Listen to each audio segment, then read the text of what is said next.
Okay, I think we're ready to start. Okay.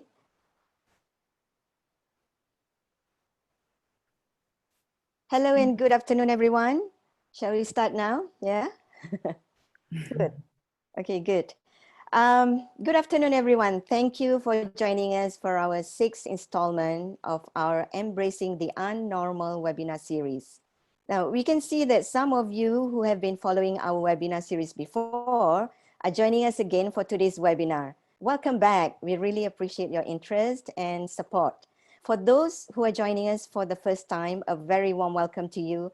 We hope you will enjoy today's topic. I'm Iza. I am the Strategy Director at Illuminate Asia. As usual, before we get started, let me just quickly run through the standard housekeeping list. First of all, please ensure your audio is muted. And the presentation will take roughly about 30 minutes. This will be followed by 10 to 15 minutes of Q&A. Now, we may not be able to cover all the questions that you have today, but we'll try our best. You can use the chat feature in the Zoom to send your questions privately to me, and I'll read them out at the end of the presentation. For those of you who are wondering if you can have access to the presentation after this webinar, the answer is yes. We will post the recording of this webinar on our YouTube channel, and the link will be sent to you after this session together with the PDF copy of our presentation. Now, as mentioned in our previous webinar series, at Illuminate, we view everything through cultural lens. And we use cultural insights to identify changes and trends as they begin. So we have been studying the impact of COVID-19 pandemic on the lives of Indonesian consumers. And we have been sharing the insights from our analysis through a series of webinars. Today's topic is the continuation of the previous webinars. So it is with great pleasure that I introduce our speakers for today. Our first speaker is our own President Director, Dawn Herdman. Dawn needs no introduction among the research community in this region. She has been in the insights business for more than 2 decades, with a career spanning across Australia, Europe, and Asia. Dawn founded Illuminate Research Asia in Jakarta in 2011. She is also on board of the British Chamber of Commerce in Indonesia, and also a regular speaker at regional and global conferences. Our second speaker is Sophie Wibowo. Sophie is our insight manager who thrives on in-depth analysis in order to understand consumer needs and motivations. Sophie has true Javanese blood in her veins and passionate about culture. She hails from Central Java, has lived in Sulawesi and New Zealand, and loves all things Japanese. So this colorful background gives her a unique perspective across Indonesian cultures, regional cultures, and other foreign cultures alike. So let's not wait any further. Let us now hear from Dawn. Over to you, Dawn. Okay, thank you, Isa, for the wonderful introduction, and welcome everybody to today's session. As Isa mentioned, both Sophie and I will be doing some presenting, so we'll be sharing it between us. Let me just share this share screen so that I can share the presentation with you.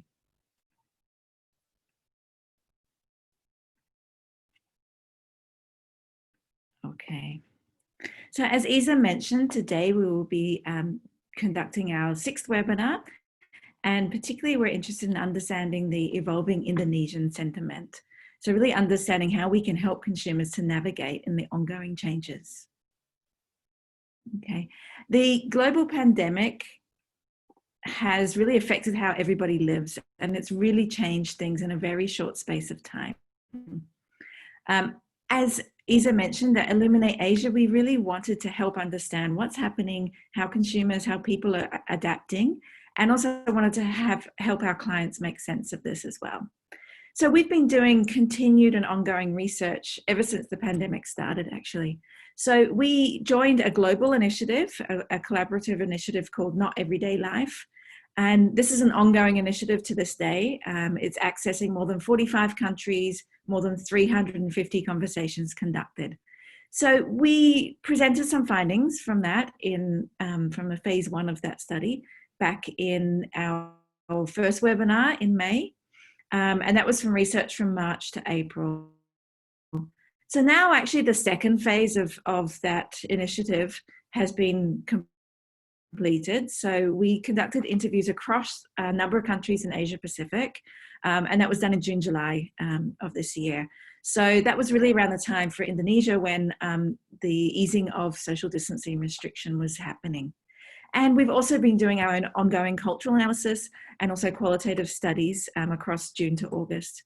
So really we want today to share the latest findings that we've had from this period. So from the second half of May, June, July, and into August, and see how consumers, and especially Indonesian consumers, have progressed and how things have changed in that time.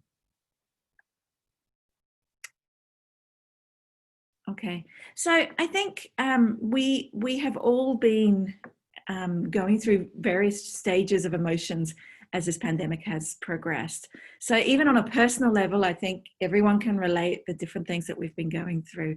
We've really seen it as quite a traumatic time, and we've seen it as a loss of normal life. So what we've done is we understand this progression of emotions is actually somewhat similar to the 5 stages of grief and loss theory, which is actually a theory by Elizabeth Kubler-Ross, in which she suggests that humans go through 5 distinct stages after a grief or a period of loss. And it's common for people to switch in and out of some of these stages as they progress through the emotions. So first of all, there's a shock and denial. So I think if you remember at the start of the pandemic, Indonesians felt very shocked by the situation. Things changed very quickly. It was a response to a crisis. There was a lot of panic. There was focus on the short-term survival, what's going to happen this week and next week. I think as we've seen time progress now, and I'm talking from March until today, we've seen that things have changed. So we've seen people going through different emotions. So there have been emotions around anger. So feeling a level of anger at what's happening, perhaps anger at some of the responses from government, for example. We've seen some consumers or some Indonesians bargaining. So having this internal debate and bargaining with themselves, with that of a higher power. So almost requesting a higher power to influence a different outcome or a different scenario. We've seen people feeling quite depressed and saddened by the situation, and especially as this kind of situation became more permanent, as we've seen what's happened. And then finally, I think most recently we've seen Indonesians moving into a space of somewhat more acceptance. So this is about, okay, so this is how things are now. This is how things are going to be. We find our ways to cope with it. We're kind of accepting it and looking at moving to the future, looking at putting our focus towards the future with somewhat greater sense of hope, even though there is a lot of unknowns, uncertainties around the situation, but we can't really tread water or stop and just wait any longer. Okay. Just a couple of quick slides as a recap on what we had learned in the first phase. So this is the first webinar back in, I think it was 14th of May that we presented this. So at that stage, we were really focused on understanding what's happening with Indonesian consumers. And we saw a lot of fears and anxieties that were really emerging at that time. People were very concerned. So they were fearful about the virus. They were scared of getting sick. There was a lot of economic uncertainty. We saw a digital divide. So this meaning that some people were really able to embrace technology. Some people really struggled with that. We saw people feeling a real loss of freedom, decline of mental health, feelings of inadequacy, loss of purpose. We also saw emerging some household tensions, loss of connections.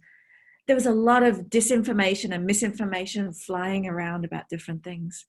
And we saw that there was chaos and discrimination emerging and a lack of trust and authority. So at that time, we also wanted to understand how were Indonesians coping and what were the new ways that were developing to be resilient and cope with this situation. And you can see there's many things here. So for example, having extra healthcare routines and hygiene routines, managing economic situation very closely, enabling or learning technology more, coping, turning to religion as a way of coping, deliberately doing things to maintain or manage mental health, being more experimental. So we saw people who were stuck at home trying new things, and trying to find opportunities to self-improve. We saw people really looking at how they could help others, how to be altruistic, how to, on a community level as well, how they could help other people in their area.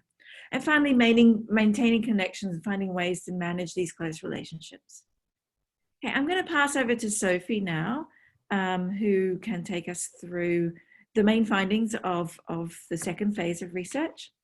Okay, Sophie. Thank you, Dan. So we will see how things have progressed and where are Indonesians in their journey through this COVID landscape. We see the impact of PSBB, the social restriction. Some are more impacted than others. We see that for the upper class, they're generally less impacted because they have more financial stability, and they also have access to their own transport. So they're more or less like less at risk in a way, so they can apply this social restriction well. While for the lower class, they're more greatly impacted because, for example, like the daily wage earner, they really have little or no choice. So they need to, they're unable to work from home, and they need to use public transportation, which put them at risk. Next, please. So, and also for the reaction to government's action to pandemic, there are mixed reactions. Either is more negative or more positive. For the more negative, it tend to be people who follows global news, and they're more engaged in update of news, and they tend to compare what our government is doing compared to other countries, and they feel like our government has not done the best that they can do. While for the more positive ones, they tend to have lower engagement overall, and they're less close. They don't really follow the news closely, and they tend to be more optimistic, and they don't make comparison. Next. And we see a wide range on how behavior is emerging and how Indonesia responding for the ease of restrictions. So we're in the transitional phase now. So it's ranging from the highly fearful to the relief optimist. For the highly fearful, this is tend to be higher in this for the higher social class. So they feel like we're not ready for this relaxed ease of restriction. They feel like, no, we're not there yet. And now it's just going to get worse because now you're put the ease of restriction when we're not ready to go there. And people are not ready. People are not yet understand really the risk of this pandemic and ingrain what they need to do, the health protocols and everything. So they're quite frustrated in the situation. And in the middle is the cautious coexisters. So this is more to the middle to upper social class. They tend to be less stressed or afraid. They just like, okay, let's just coexist now. We're here. So it's good that now there's relaxation. So this is a good development, and they're embracing it. This is good, so the economy can move forward. But they're still being sensible and taking necessary precautions. While for the relief optimists, this is tend to be more the lower social class. So of course they're more impacted overall. So there's an overwhelming relief. So now they can hopefully get better because they can go back to work or looking for a new job. Okay, next, please. So several months into crisis, we see that Indonesian really have progressed in terms how they cope. So we put this in the 4 quadrants.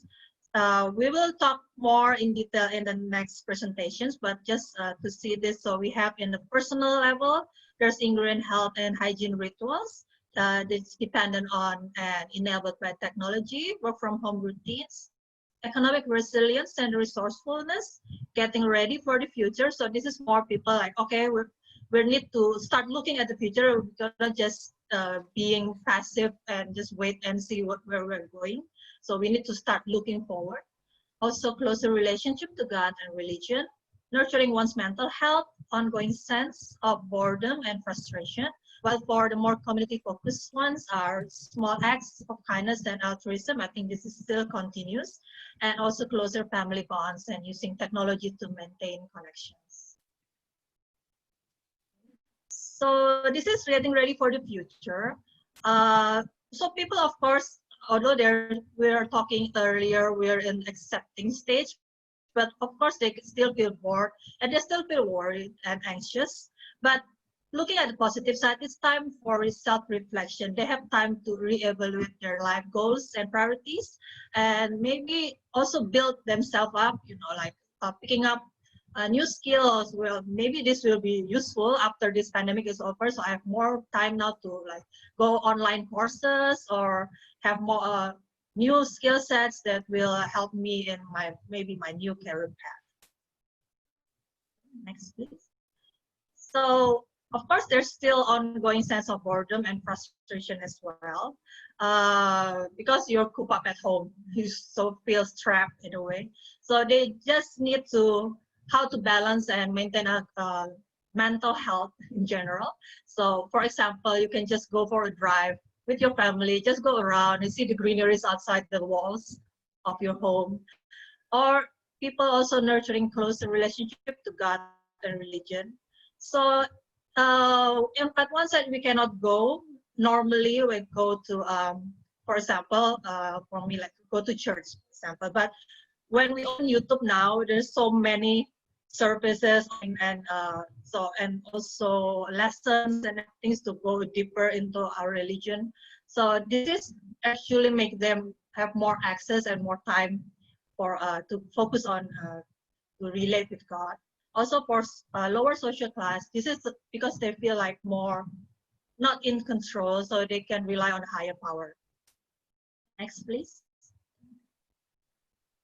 On functional aspect of the new way of life, so this have become more routine as we see that resourcefulness, economic resilience. So people are, okay, we need, they're feeling less helpless or stop being self-pitying and try to create opportunities for themselves, try to create a source of income. For example, we see small businesses for food. Also, the enhanced health and hygiene rituals become more ingrained in their everyday life, no longer feel forced. And also the work from home routines, they become custom and they can start to enjoy even, like they can see the positive sides of it also. Oh, I can be more productive, there's less distraction, and they don't have to waste time commuting. But of course, there's a negative side also. There's still a struggle, for example, for students with more practical study components. They're still struggling how to adapt this into this work from home scenario. Next, please. Okay, so maintaining interaction with and support for others in the community. This is still continuing, I think. So closer family bonds. So maybe before we're busy with commuting and everyday life, we're very busy, and now we have time to reconnect even with old acquaintances, old friends, and using technology to achieve this. Also, the small acts of kindness and altruism is still continuous. We can see even like giving bigger tips, for example, for delivery drivers.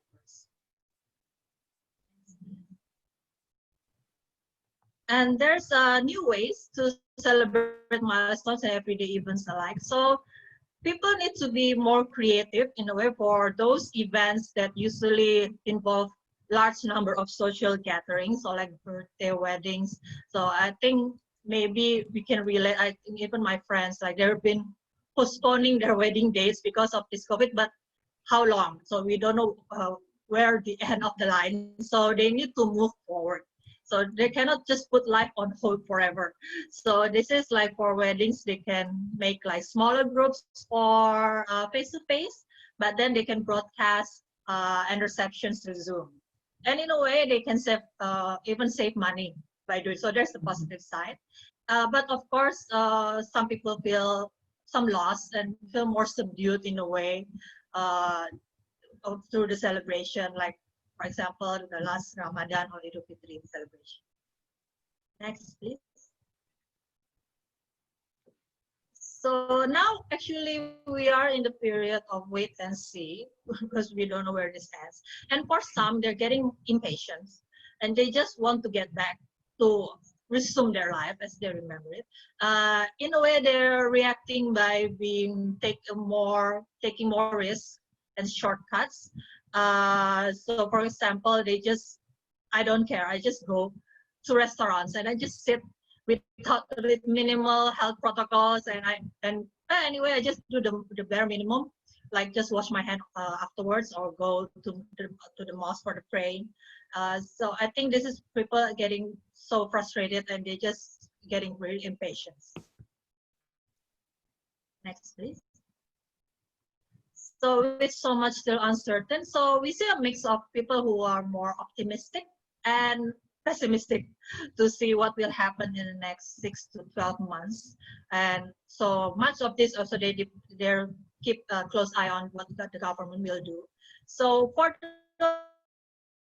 the very pessimistic people, they're really not sure, and they're very critical, and they're seeing everything from the point of view of the glass half empty in a way. So they expect things to remain bad or even getting worse because they're monitoring numbers and, oh look, the number is going up again, for example. And for the very optimistic one, they're almost blindly optimistic. So they feel like, oh, soon we will have the vaccine, and then everything will immediately go back to normal, and looking forward to socialize again and really like traveling again. Well, there's people in the middle as well. So just continue as it is. This works fine for us now, and really adjust to this new way of life. So we'll just continue and see what will happen next. So Don will take us through the conclusion. Okay, thank you, Sophie. So just in conclusion, so what does this all mean for brands? So as marketers, how can we use this understanding and this knowledge? So first of all, I just want to do a little bit of a summary, a little bit of a recap. I think from what we've found, it's really evident that for the most part, Indonesians have progressed towards a mindset more of acceptance and looking towards the future. So accepting the current situation. So we've seen they've progressed through shock, denial, anger, bargaining, depression kind of stages. So what I want to do is actually have a look on some key areas, just try and do a comparison, looking from and to. So from at the start of the pandemic, that would be April, May, or even back to March, the second half of March, up until now, basically, where we're at the end of August. And you can see on the quadrant charts here, this is comparing. The one in green was back from phase 1 or in April, May, and then the one with the purple is what we have now. So first of all, we saw back at the start of the pandemic a real kind of technological divide. So we saw the less tech savvy were really needing to upskill. So it could be older people, or it could be less experienced or lower social class perhaps. And what we see now is that people are becoming or have become more dependent on, more enabled by tech. It's become a part of it, much more part of everyday life for all of us. At the start of the pandemic, people were really, looking at emergency assistance, and it was really about talking a lot about altruism, helping other people, especially those who are less fortunate. And it really felt like everyone was in a crisis mode. I think now the acts of kindness and altruism is still continuing. And we know that Indonesia is a culture that it's less on a knee-jerk or an emergency crisis situation now. It's more on an ongoing basis. In terms of health and hygiene rituals, we saw at the start that it was kind of quite new and difficult to get used to, having to do more hand cleaning, do more sanitizing, and so on. But now it's become part of the everyday life. It's just wearing the mask, doing the hand cleaning and sanitizing of things. Okay, when we look at the economic situation, back at the start of the pandemic, it was a real shock. It was cause of grave concern. And everyone was talking about it a lot, and it was a very close management of economic situation. I mean, of course, it still is concerning. It still is, things aren't back to normal. There's predictions of, further recessions and so on. But what we can see now is that as we progress through months, we see our consumers are talking about their resilience, are found ways to be resilient and try and be resourceful. And they're really that kind of manner.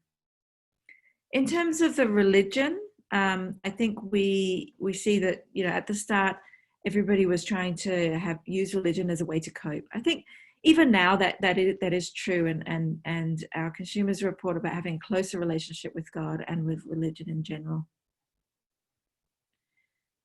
Day-to-day routines. Okay, remember back at the start of the pandemic, everything changed all of a sudden. Suddenly we were all stuck at home. Suddenly we had to find a way to work at home, educate our kids from home, shop from home. And it was really a struggle to adjust. It was a real shock to the system.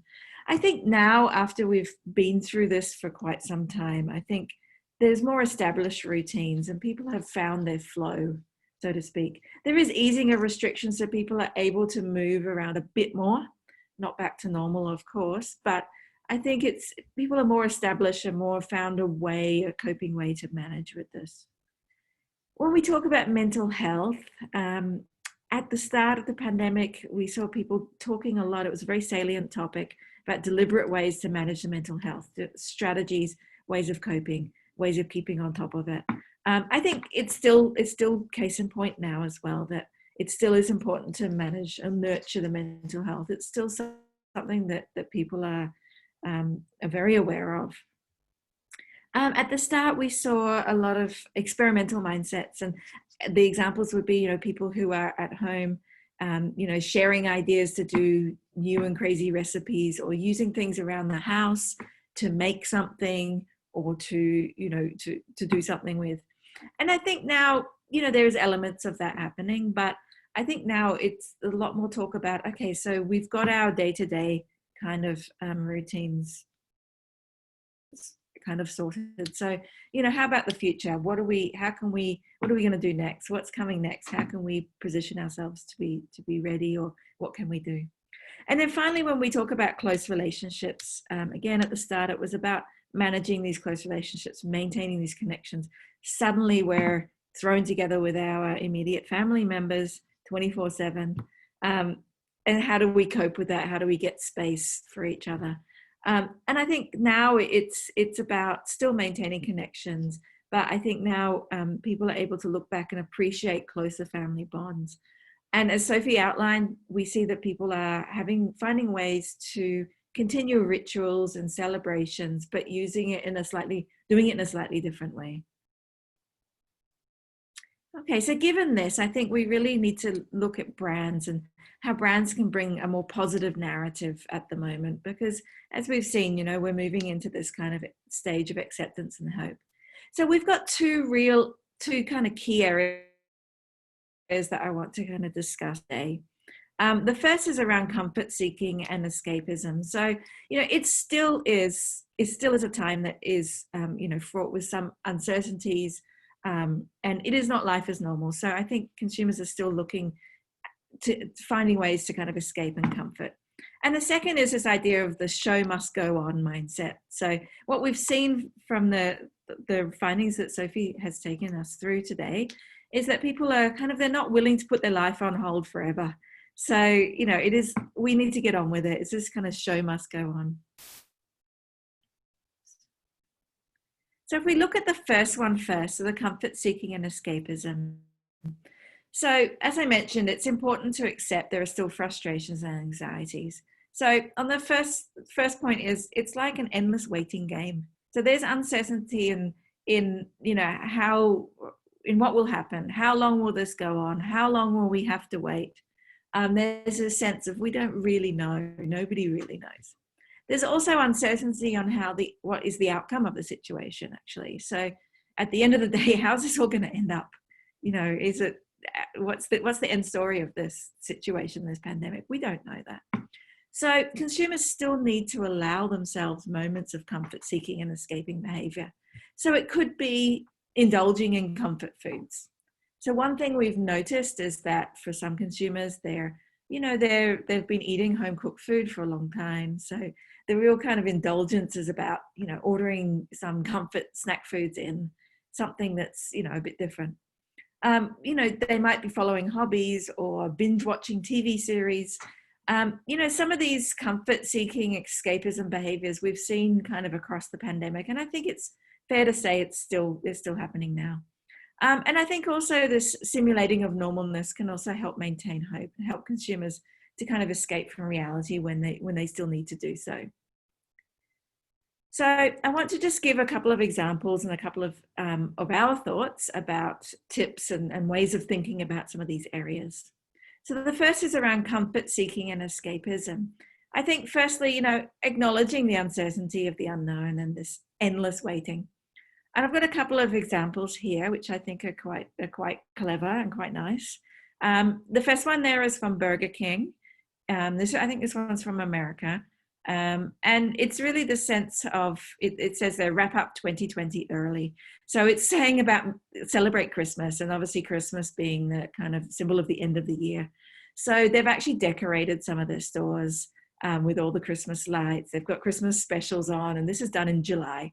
So it's kind of this humorous sense of, let's finish the year off. Let's get it over and done with. We're sick of waiting around. The other example is from Fairmont Hotels, and they have a campaign called The Art of Waiting, and it's a series of ads. But the one here, and you'll receive the link as well in the PDF. But it's basically the bellhop. So it shows this video of the bellhop, the guy who carries the luggage to the rooms of the hotel. And he's there on his own in this empty hotel, and he's making some entertainment, like whistling a song, doing a dance. And it's this idea of, let's do the best job at waiting that we can. And it's kind of another humorous take on this. So I think from brands, I think we can really acknowledge and empathize the exact anxiety of this waiting, empathize the frustration, understand or show that we understand how keen people are for this to be over. We can use humor again where possible. We can try and help this make this waiting stage bearable, and empathize that we are all in this together. You know, we're all kind of stuck in this waiting game. The next one is allow for and help to facilitate escapism. So again, this continues to be an area where brands can have an impact on mental health and well-being. So they have the opportunity to uplift the mood and the spirit, use a positive narrative to help people accept and cope. And also the use of simulation of reality. So a couple of examples there. One is the Microsoft Team Together mode. So I don't know if any of you've seen this or tried this, but it's where people can be in the meeting, a video call, but yet it looks like everybody's sitting together in that looks like a lecture theatre or something. It's just a quirky way to get people kind of, escaping back to normality. And then the bottom example there is a virtual tour and travel. So, for 40,000 rupiah, you can go and do a tour of Egypt and the pyramids. So, it's quite nice on that one. I also saw recently airlines who are allowing you to go into the plane and sit down and have that experience of being on a flight and then doing a virtual tour of a destination. Okay, the second area that I wanted to cover was this, as I mentioned, the show must go on mindset. So, we've seen that Indonesians have found ways to cope with the situation of having less income, less mobility, this work, study from home, all the changes that have happened. But they're not willing to just sit back and wait or tread water, so to speak. They're no longer wanting to put everything on hold. So I think at the same time, there's also a sense of a COVID fatigue. So I think you remember when, I think especially earlier on in the pandemic, when you switch on the television or you look at the social media or the online, everything's about COVID-19 to the point that it was just got sick of it. So I think there's still a sense of that as well. So what we see now is that people are looking towards, one is getting on with the now. So there's a real need to get on with day-to-day life. Let's make the most of each day. Let's just continue on. And then also, as we mentioned through this, is looking towards the future and how to move forwards. Of course, there's still unknowns about the future, but with whatever we know and whatever we can do, how can we make a step in the right direction? So the question for brands is, how do you engage and communicate beyond COVID-19, which is what it's really about. So I think, first of all, use an optimistic tone in communications. It's very critical. So back to business as usual, but in a kind of a safe way. I think one example here is America's Got Talent. And it's kind of a virtual edition where they're trying to sort of recreate that kind of that big concert feeling, and when people are not physically able to be there. So they've innovated, and you can see in the picture, they've put all the people in the Zooms up in the up behind the presenters. Brands can also find new and innovative ways to engage. Let's not talk about COVID all the time, but we still need to show ourselves as socially responsible. But let's decrease the fear mongering. Continue as normal, like Uniqlo, for example, has done a great job at kind of moving through this. And then finally, brands need to be future facing, so encouraging and helping consumers to move forwards. So some of the examples on this page on the top left visual is, there's actually one of the foreign news companies who've actually put out this no COVID news segment. So it's you're banned to talk about COVID.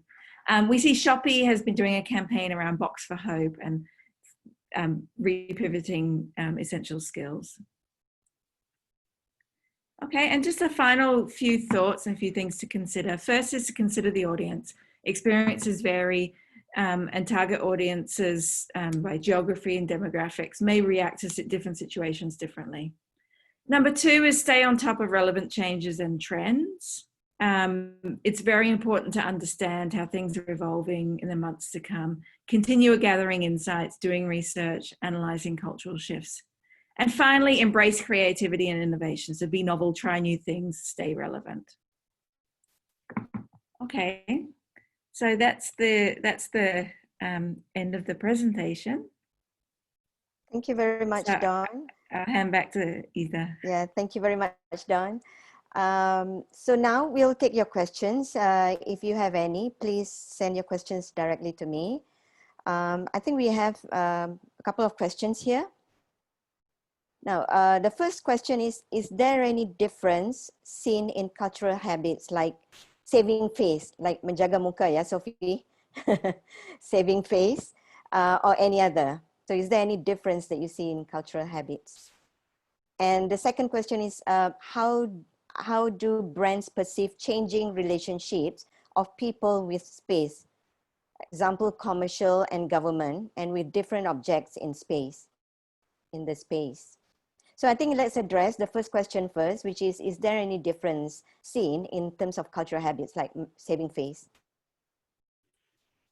I can jump in and start. I think the thing to say is that from a cultural perspective, on the bigger picture around culture, something like saving face is a very ingrained and a very big part of Asian culture, as well as particularly Indonesian culture. So I think something like that is very difficult to be shifted even in a very extreme circumstance like COVID-19. So I think it's still there. I think obviously we do see shifts in the way people are engaging and the way people are relating to each other. I think what's interesting to me is that looking across different cultures, not just Indonesia, but looking at Western cultures, other Asian cultures, I think what really rings true for me, especially, and I think some of the team as well, would be that, Indonesians are so social, and so there's a really, really strong need to be together and to spend time and interact. So I think even more so than some other cultures, it's been a very bigger struggle in some ways on how do we cope with that and how do we manage that. And I think we've seen many, many innovative kind of things happening from a cultural perspective. So we've mentioned some of them about, replacing some of the traditions and rituals, doing them in a slightly different way. So for example, we had an example recently where there was some teenagers, or young people rather, who really were desperate to come together and do online gaming face-to-face, because it's not the same doing it from a distance, but they were able to shift their habits and do it go outside to do it. So they had more social distancing, for example. Sophie, do you have any comments on that cultural question? Yeah, I think saving face is really ingrained in our culture. So I don't think there's much difference with or without the COVID-19 thing.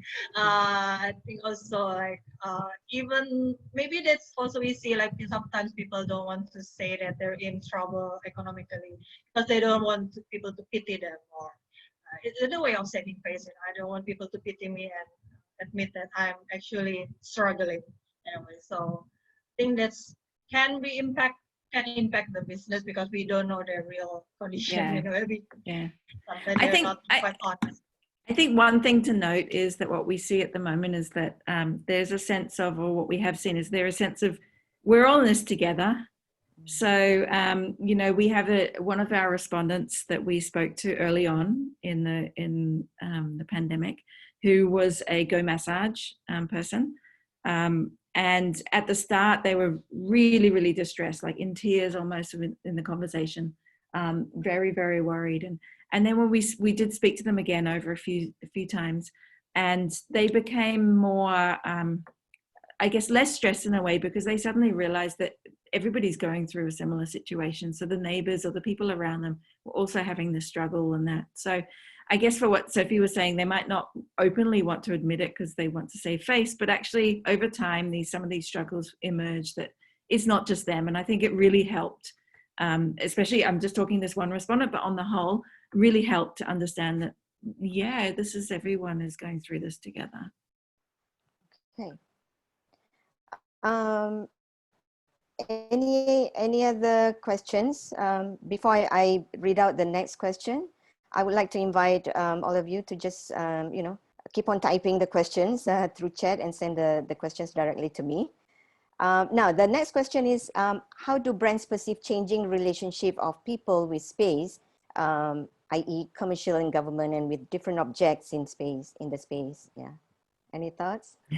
That's a really good question, actually, and it's something that as our team we've started to do some work on, in terms of how people use space and how people use objects. And I think we've done some exercises internally as well, just about when we do our internal, we have a Zoom fun huddles where we come together and do kind of fun activities as a team.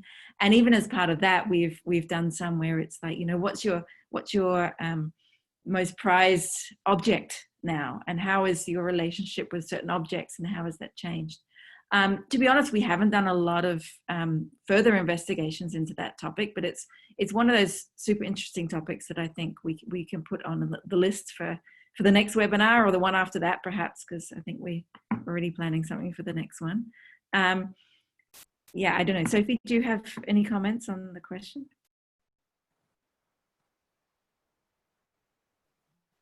No, not really.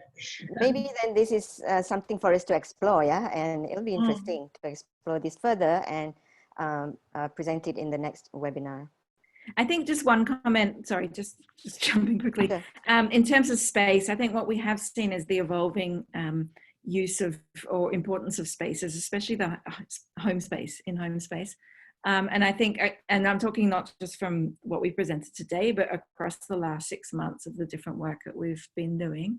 And I think it's really important how people have tried to negotiate their home space. And especially to start with, it's been a really big struggle, because all of a sudden it is your office, it is your family space, it is your kids' school, it is your exercise place, it is your everything, your relaxing area. So how they kind of negotiate through those tensions, I think has been very important. So, and what we found was consumers were really having, especially early on, having to have those discussions with family members, with spouse, trying to kind of negotiate. So who has this space, or how do we use the space at this time or that time? And I think it has been a big struggle. In terms of using public spaces and government spaces, I'm not so sure on that one. I think that's something that we can investigate a bit further.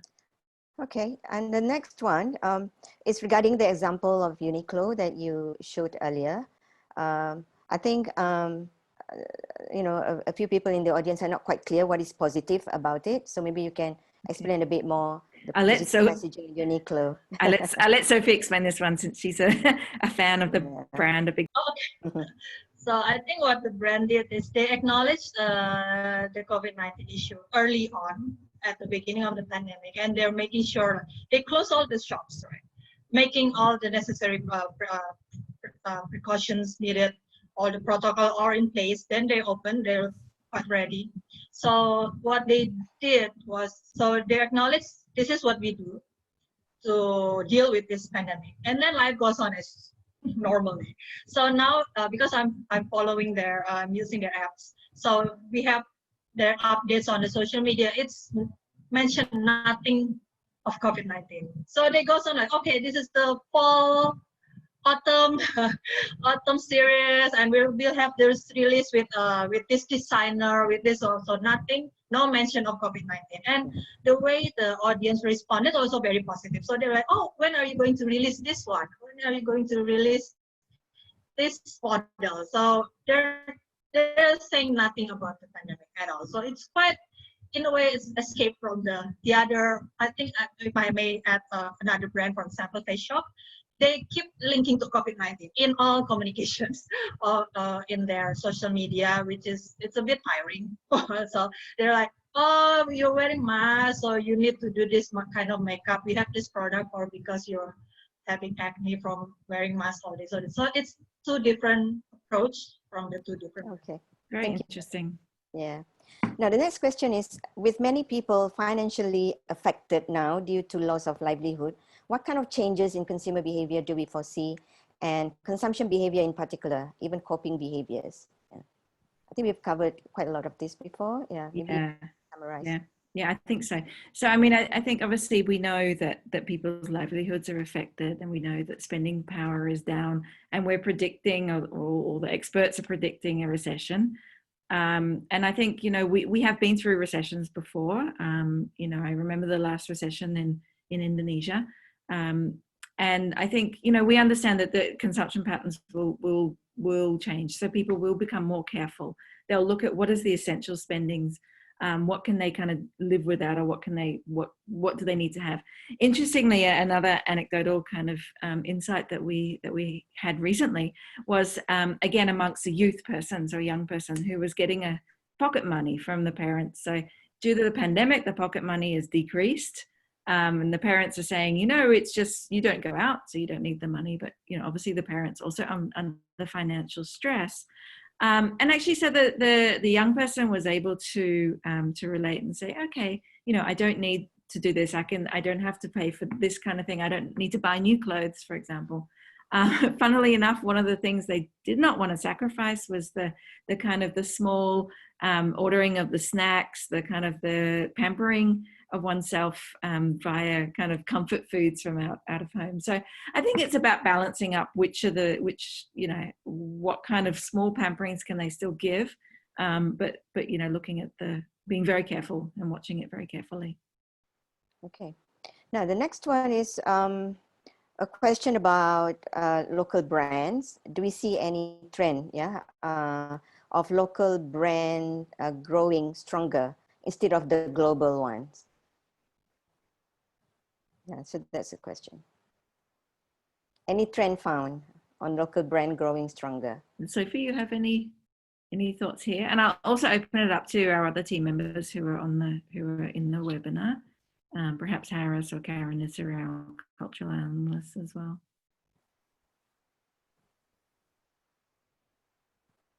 I think fair point that most of the examples that we have is from international perspective. But I think, yeah, there should be some local examples as well. I have some local beverage brands like Kopi Kenangan and things like that. I think a lot more people are spending now, I think, ordering from, you know, Grab. Yeah. And I think we also see a big trend in, like I said, food and beverage, home deliveries. So things like, you know, whether they're brands or whether they're small players who have been emerging during this. I think that's probably one of the biggest areas. Okay, now the next one is for the low income segment, for instance, will they downgrade, or is there an increase in digital commerce? So two separate. I was going to say there's two separate questions. The first one, will they downgrade? Yeah, will they downgrade? Number one. And the number next one two is about digital commerce. Do we see an increase so, in digital commerce? I mean, I in think terms of digital commerce, usage, absolutely, it's massively increasing, or has increased since pandemic, and I think we've seen that consistently for the last 5-6 months across all of the work we're doing. So people are very much more involved, and people who were not using it before are now, you know, becoming more accustomed to it. They're getting more braver about using different types of e-commerce or digital shopping, whether it's you know, not just maybe the bigger brands and so on. The other question was around the lower social class, whether they'll trade down. I think, you know, we see this in each downturn that we've experienced, that there is a level of trading down and there is a level of trying to economize. So you know, if you think of your daily worker or daily wage earner, you can only buy what you have in your pocket, right, on that day. So obviously it is about trading down on brands, trading down on packaging sizes as well, to the bare minimums that you can afford. Sorry, Sophie, do you have other thoughts or comments? I think for the online businesses, I think for recently, because of the ease of PSBB, people are starting to go back to offline store in a physical. So they have, so I think it's give and take. Yeah, some people still maintain the online, and some people are also already going back. I think one thing we found is that people are there, those who've been really craving that. It's not just about the shopping, the purchase of the goods, it's about that experience, and they've really missed and trying to get some elements of that back now. Now, the next question is about KOLs, key opinion leaders and influencers. So the question is whether we have any insights on the usage of key opinion leaders in terms of their importance, and do we see any changes with the way you know, people use influencers now? Okay, yeah. Sophie, I think I'll refer to this one to you, or otherwise I think I'd refer to our cultural analysts as well, who are a bit more into this space rather than an old person like me. Yeah. Sophie, any comments on influencers? I'm not sure about if there's any changes. Like from our previous experience or previous observation, is beauty is KOL is strong, but I'm not sure about if there's any change of trends. I think yeah, it's not covered in the scope of research for this one, right? The not everyday life. It's not at this stage. So, but I think there are a few more questions which I think we can't address now because time is running out. Let me see if there's any short one. I think what we'll do is we'll gather your questions and we'll email you and answer perhaps directly in the via email. Yeah. Because you know, we are running out of time. But thank you very much for your questions and your participation. We really appreciate this. And do get in touch with any of us if you want to find out more about how we can help your brands. But yeah, don't worry, for those of you who have like a list of questions here still not answered, we will email you for sure after this. On behalf of the whole Illuminate team, thank you very much for your participation today, and we'll update you on the next webinar date, and keep a lookout for the info in your mailbox. Any last word, Dawn? No, but thank you very much everybody for attending, and again, as I mentioned, or as Isa mentioned there, that if you still have questions, please, you know, get in touch, and the questions that you have, we will address them. We're more than happy to jump on a Zoom call and discuss, and we can gather together some of our other experts who are perhaps, you know, well placed to help with some of those questions. More than happy to do that at any time, so no problem at all. And thank you very much. Thank you. Thank you, everyone. Thanks.